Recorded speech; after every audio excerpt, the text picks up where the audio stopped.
I have been betrayed. Klaus has been sabotaging my work all along. He will pay. And that bastard Richter, the man sent to assist my work to protect my facility, he has been seduced by the power of the weapon we can build with the Geistkraft energy. The Untoten have broken free. 5 times now. We are so close to mastery here. So close to building an army. And what happened when their tanks come into view? Their mighty war machines.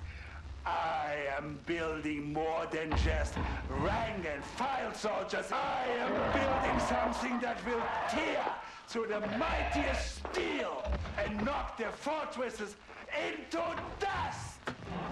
I have created the devil himself.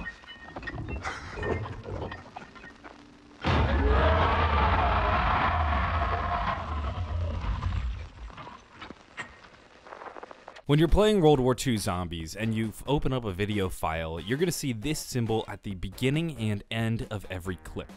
It seems a little bizarre. When you look at it, you'll see a sword running through the middle, and if you don't know what that means or what this symbol means, your mind might then be drawn to the sword of Frederick Barbarossa, because that's one of the focal points of this storyline.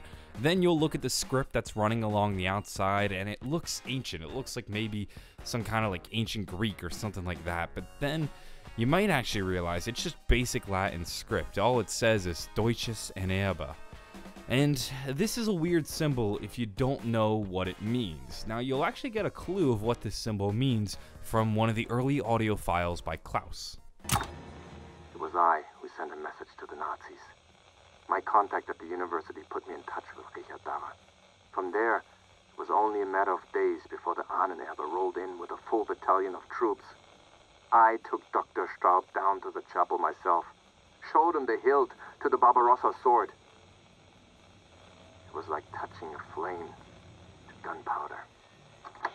When Klaus first discovers the hilt of the sword of Frederick Barbarossa, he contacts the University of Heidelberg. The university then puts him in contact with Richard Darrer, and he then sends the Deutsches Ahnenerbe, which includes Dr. Straub and several other troops, to begin an expedition into the mountain or the cave where they find the hilt of the sword, and they're going to try to free it and then bring it to Hitler. This is the catalyst to the zombie storyline. It is Klaus contacting the University of Heidelberg that kind of begins the conflict in this story and brings Dr. Straub to the hilt. But who is the Deutsches Ahnenerbe? Because if they're the ones that kind of kicked off this storyline, then they might actually play a larger role in it. Well, Ahnenerbe is German for ancestral history. They were a research project, and their goal was to research the archaeological and cultural heritage of the Aryan race. It was founded by Heinrich Himmler, Hermann Wirth, and Richard Darrer, which is of course the person that Klaus was put in touch with.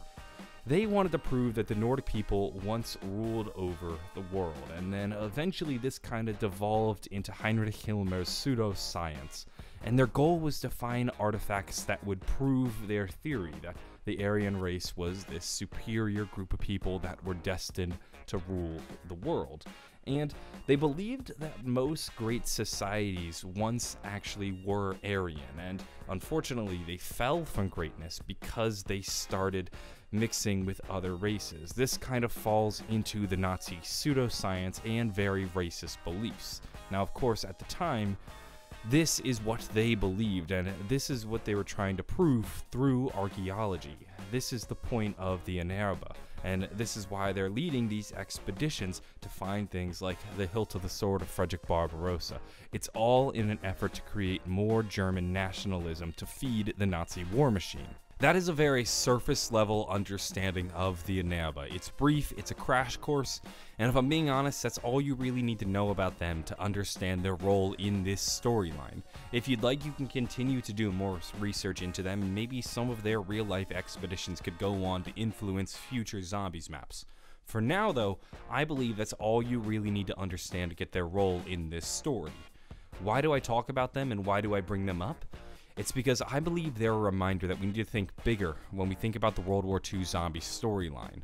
Right now, we often think of things in terms of Klaus and Marie and Dr. Straub, and while they are very important to the story, and this story will ultimately be about Marie and Dr. Straub, thematically, the Ahnenerbe is very important. They are the driving inspiration and the driving force beyond, or for, every future zombies map beyond Middleburg and Barbarossa, because I believe we're going to go beyond them. Right now, we have this conflict between Dr. Straub as well as Richter, and where are we now? Well, Richter just died, and we found the hilt of the sword of Frederick Barbarossa. Where do we go next? And this is where we need to start looking bigger. Remember that Dr. Straub works for the Ahnenerbe, and he reports directly to Himmler, the leader of the Ahnenerbe. We even have Klaus mention Himmler in some of his radios. There is more to this than buried treasure. I have uncovered clues to why the sword was taken apart, why it was hidden, and why it was made so inaccessible. There are forces at work here that have existed outside of history, hidden forces, a secret, darker than even Herr Himmler dares imagine. You see, characters like Klaus, Marie, and Dr. Straub are all important to this storyline, don't get me wrong, but they are just characters that kind of move the story from one location to the next. What I really think this story is about, or I guess what I think one of the main sort of pillars of this story, kind of the driving theme, is Nazi archaeology.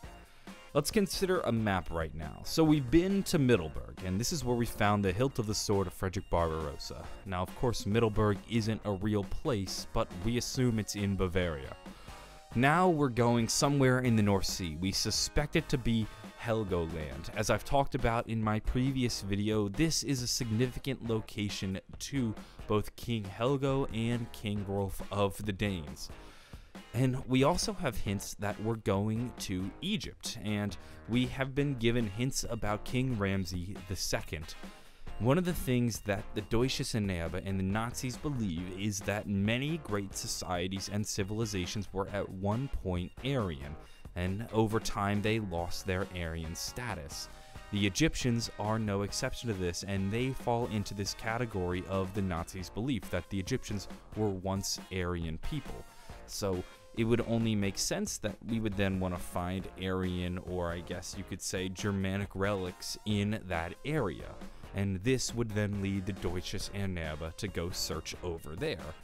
Keep in mind, though, that in real life, there aren't any Deutsches Ahnenerbe expeditions into Egypt.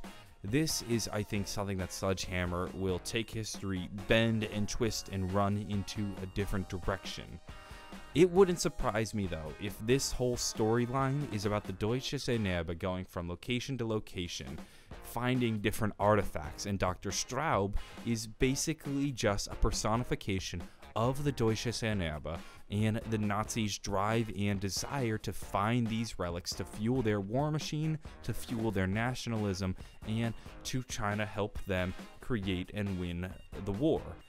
So, to me, it's all about Nazi archaeology, and we need to use that as a driving force within this storyline to get a better understanding of where it's going, and Sledgehammer is giving us this hint by showing us this symbol before and after every video file.